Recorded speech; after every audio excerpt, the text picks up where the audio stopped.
Thanks, Lorenzo. Good afternoon, everyone. Thanks again for being here. I'm Alessandro from Meetecho. You already had a quite boring presentation of me by the Professor Romano. I want to, let's say, describe myself in different terms. As you can guess, my favorite dish is spaghetti with tomato sauce. I like fixing computers and tearing things apart, breaking them, fix them. I like tinkering with my vintage Vespa and then paying my mechanic to fix it. And in general, I am quite passionate about technology to the point that I have self-proclaimed IT manager in Meetecho. And sometimes I might sound a bit, let's say, obsessive about technology to the point that I can't sleep at night if I find a dead pixel on my laptop screen. So you can imagine how I felt when I saw this today, knowing that within a few hours I had a talk. But jokes apart, in my spare time, I'm a backend engineer in Meetecho. I mainly work on Janus, fixing Janus, optimizing Janus, helping with the bugs and finding new ways of, let's say, reaching higher performance. But I'm also the main author of Janode. Someone might already know Janode. I have presented it at ComCon 2021. It is basically a Node.js wrapper for the Janus API that supports also browser when used with bundling tools that can polyfill the missing pieces of the library. It has been published on GitHub and NPM in 2021, and actually it was born as an internal project in 2016 when I rejoined the company. Because I had to learn the Janus API. So I found that maybe trying to, let's say, write a library might help in prototyping application and understanding better the internals of the server. Eventually, it became an official SDK that we basically use for everything today, from internal tools like stress testing tools or bug reproducing tools, up to consulting activities. It is often part of our deliverables in these activities. Being a Janus SDK, of course, it supports both the core and the admin API. And the most used plugins, the video room, the streaming, the audio bridge, the echo test, and we'll have a few words about the C plugin too at the end of the call. It has been written in general to, let's say, perfectly maps its abstraction over the abstraction of the WebRTC server. So you find classes like connection, session, handle, plugin, and they perfectly maps to Janus abstractions. This has been done because if you are really quite familiar with the server, it will not be too hard to understand how the Janus stack works. So we really try to make life easier for everyone who wants to start developing a new Janus-based service. The library is stateless and it has almost zero dependencies. It has been written in a modern syntax. It's, let's say, full of fancy ES plus keywords, await, async modules. It's totally event-driven. It has strict linting rules. So let's say it's, I find it cool working on Janode. Then we also try to abstract away the complexities that I discovered while understanding the Janus API. You might be familiar with the difference between synchronous and asynchronous calls on the Janus API, and Janode basically abstract away this difference, presenting you just a promise of the request you want to fulfill. But if you are familiar with the Janus code base, you might already know that we have another JavaScript library available that is Janus.js. So what are the differences between these two libraries? Well, the first one is the one that I already mentioned. Janus.js is part of the Janus code base, whereas Janode is a distinct project with its own code base. Janus.js, let's say, is quite follows the developments on the Janus server. The day that we have a new feature on Janus, we probably already have the code on Janus.js to test that feature, whereas Janode is kind of slower to import new features since we try to move based on the, let's say, the traction from our community or the requests on our GitHub.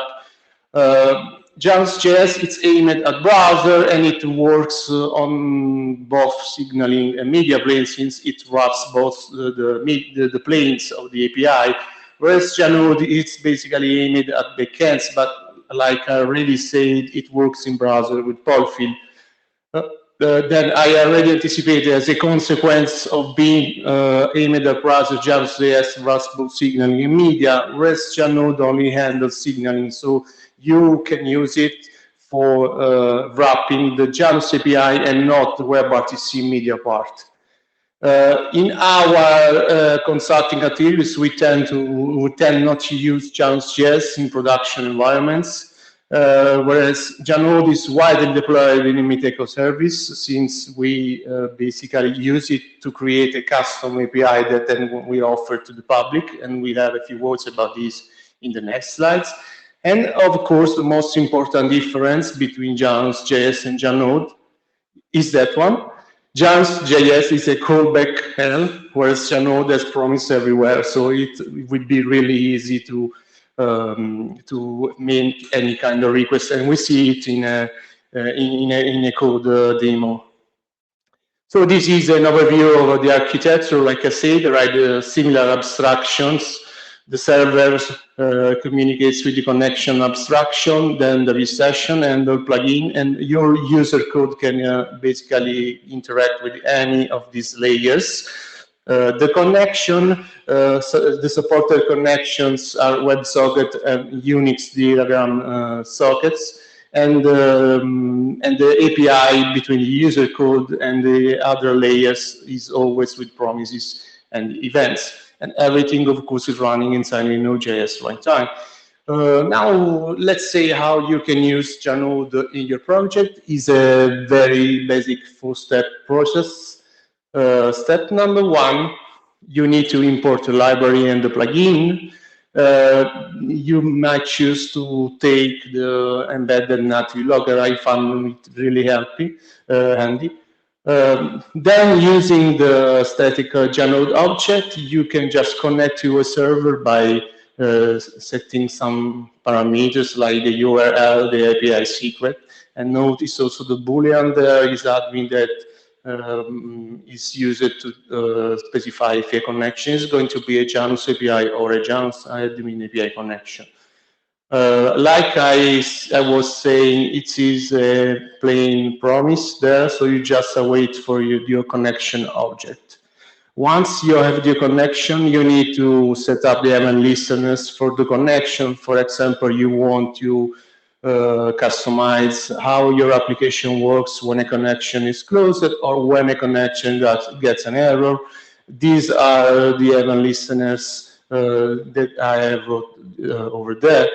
In this case, I just log them using the native logger. Step number two, by using the just created connection, you create a new session, again with a single promise, and then you set up event handlers for potential events on that session. In this case, what happens when a session gets destroyed. Step number three, you need to attach a plugin handle. You just need to invoke the attach method on the just created session, awaiting in return the echo handle object. Then, like we already did for the connection session, there are some event listener for core events, and then there are some event listener for specific events for that plugin. And there is a difference between the core, the core events and the event listener events, since the core one are the ones related to the peak connection state or the handle state. So everything that is related to the core of Janus will happen basically there. And then there are events that are specific of the plugin we're handling. So in this case, the result event might be emitted only by an echo test plugin handle. Step number 4, finally, you can use the plugin API to route your application. So let's say that you got a JSAP offer from the client using an over-the-top channel or a WebSocket that is already present in your application. You just use the specific method start, in this case, that is the method exposed by the echo handle to carry on the JSAP negotiation. And then you get back in the promise over there the JSAP answer that you can send back to the client or using the same channel you got the offer from. From this point on, it's all about your application. You can decide what you want to do with the currently established session. When you are done with this user session, you just use the detach method that the plugins inherits from the base handle. And so we described Janode as an SDK, and we see how we can use it to prototype, to quickly prototype application based on Janus. But we tend to use it as a middle tier. And what I mean with this, I mean that the Janode application is in the path between Janus and the WebRTC endpoint, and it is in the signaling part. The media is still end-to-end from the media server and the WebRTC endpoint. And with this architecture, you basically use the Janus API on a kind of private interface, and then you can customize the API that you offer to your client. And this is something that we have already seen in previous presentation. Also today, it's a common concept. So why you should use Janode as a middle tier in general? Well, there is a bunch of reasons. The reason number one is that you can customize the existing APIs by merging operation, omitting parameters, setting default values, but also be more creative, supporting, for example, new transports that are not part of Janus today. And we see an example of WIP web in the next slides. Then reason number two, security enforcement. You can limit the API scope, that's your client, maybe you want that your client is not capable of invoking some APIs because are less dangerous to be called, or you want sanitized parameters that are passed to the server, or like we do in our virtual event platform, you can add authentication and authorization mechanisms that today are not part of the Janus server, since, if I remember correctly, there are only just a couple of simple authentication mechanism on Janus. But with your Node.js application and Janode, you can add further authentication mechanism. Then you can be more creative by designing a complex architectures, by wrapping Janus systems and control them. Like we already seen in previous presentations, someone called them sidecars or agents or gateway. We call them Janode wrappers. The Janode wrappers are, for us, single container where we basically stick a Janode application and a Janus media server, and we handle the single wrapper with a management interface that is kind of private and can be used only from the backend. And then there is a public API that is intended to be used only by WebRTC clients. Now, as another example of how we use Janode in production is a bug reproducer or a denial of service tool. This is a quite simple example of how we use the library, we basically implement a simple application that execute a bunch of requests that we know might break somehow the server. Often this is done in a loop. And we use application like this to confirm, for example, some bugs raised on GitHub, or to confirm if the fix is working for one of those bugs. Or you may also be more creative by, for example, creating an application that can spawn requests in a fuzzy way, trying to somehow crash your server to find a bug in the API management of your media server. Then another way to use Janode, for example, like I was anticipating, you can introduce new kind of connection and transports to the server. You can just put a Janode application in front of your Janode server to support the WIP and web protocols. Those are the IETF standardized protocols for ingestion and egress, where you use HTTP to basically handle a JSON negotiation. And in that case, it becomes really easy to integrate Janus in an existing CDN that supports with the web for ingestion and egress. Then another cool example of how we use this in production is a stress testing tool. Basically, this is a quite complex application that makes use of JATAC. This is the closest source general WebRTC endpoints that we developed in Meetecho. It has been recently written in Golang and offers a JATAC API that uses WebSocket as communication. And a Janode application basically takes a test config as input and implements a scenario that carry on an orchestration toward the Janus WebRTC server and the pool of available JATAC instances in order to stress test a plugin or also a bunch of plugins stick together. It all depends on the scenario that is implemented in the applications. And in the end, this stressing tool produces a test report that we can post-process to understand if the test was successful or not. For example, we could just post-process the values of lost packets, of NACs, or packet loss, and so on and so forth. Just you can just build a kind of quality experience metrics on that test report. And the cool thing is that it includes both statistics from the Janus WebRTC server and every one of the instance of the JATAC instance that have been connected to the Janode application server. And maybe the most important application, like Paolo already anticipated in his presentation, is our own virtual event platform. It is a scalable architecture intended to be used for large events, where we basically decoupling the ingestion and egress nodes and try to build up a distribution tree, even if the concept of distribution, let's say, is not really accurate. The concept of tree is not really accurate. As Paolo already showed. The Janode wrappers are the nodes that builds up the tree, and we call them RV room and streaming nodes. They implement a client WebSocket API and a management HTTP API. And on the client WebSocket API, we have an authorization layer that uses JWT tokens.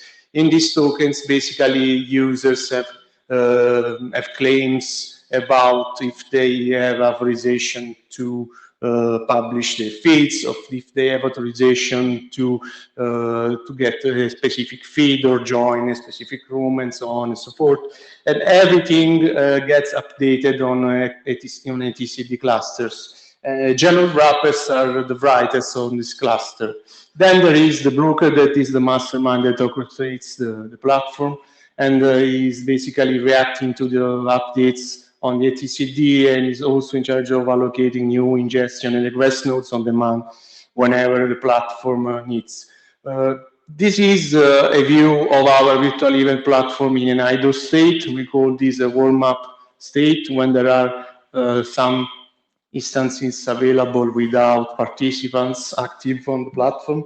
And like I say, there is a difference between ingestion zone and egress nodes.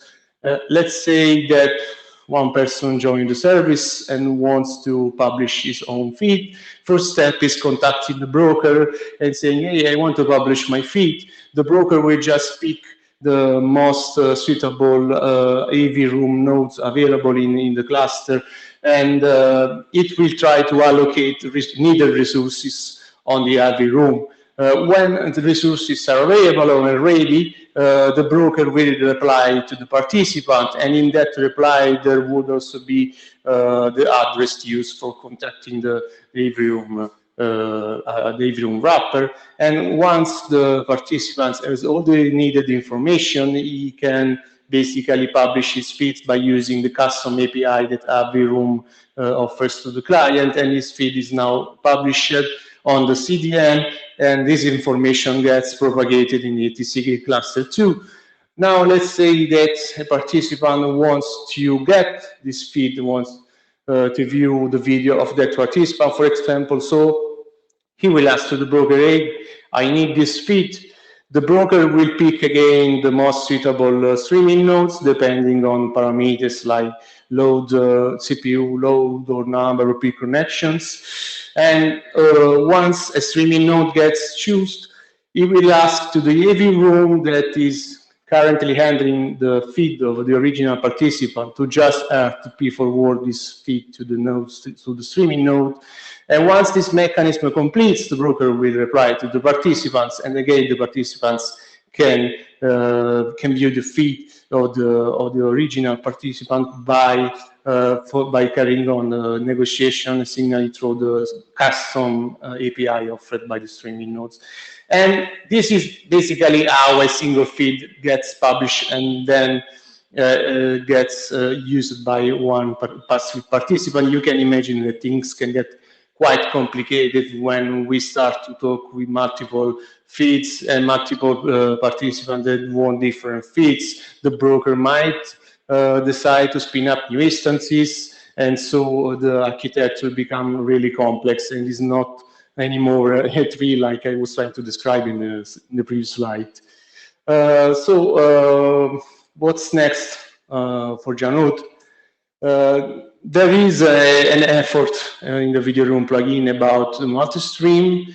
It is already been published in a pull request. I'm waiting for some feedback, but it's basically ready.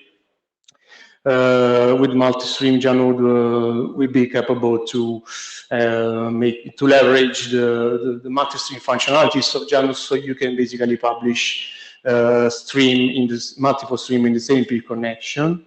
And I want to add support for remote publishers in the video room plugins because that will unlock a new architecture for CDNs that are different from the, let's say, traditional ones that just forward RTP from video room to streaming plugin.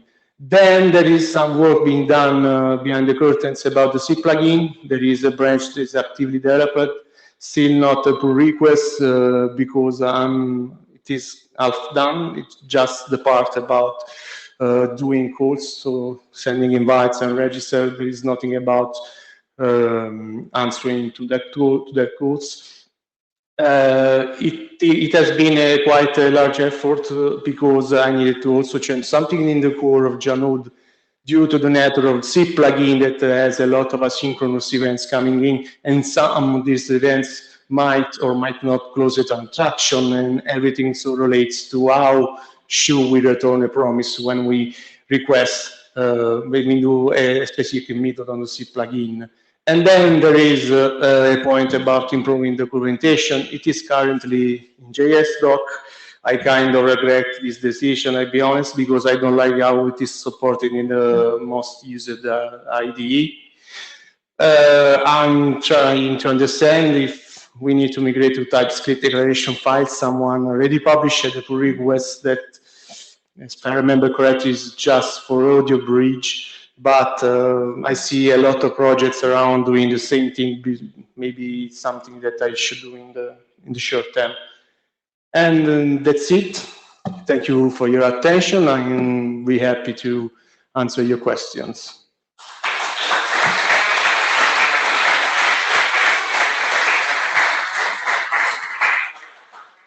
Thank you, Alessandro. So are there any questions for Alessandro's presentation? No, you explained everything perfectly. Too late. Hi, when you talk about the broker, is that a single server component, or is that clustered in some way, or does that have any kind of scale out, or? Yeah, that's a question to forward to Paolo. It's the guy in charge for that part. He had the presentation before. Maybe it's better if I not reply to this one.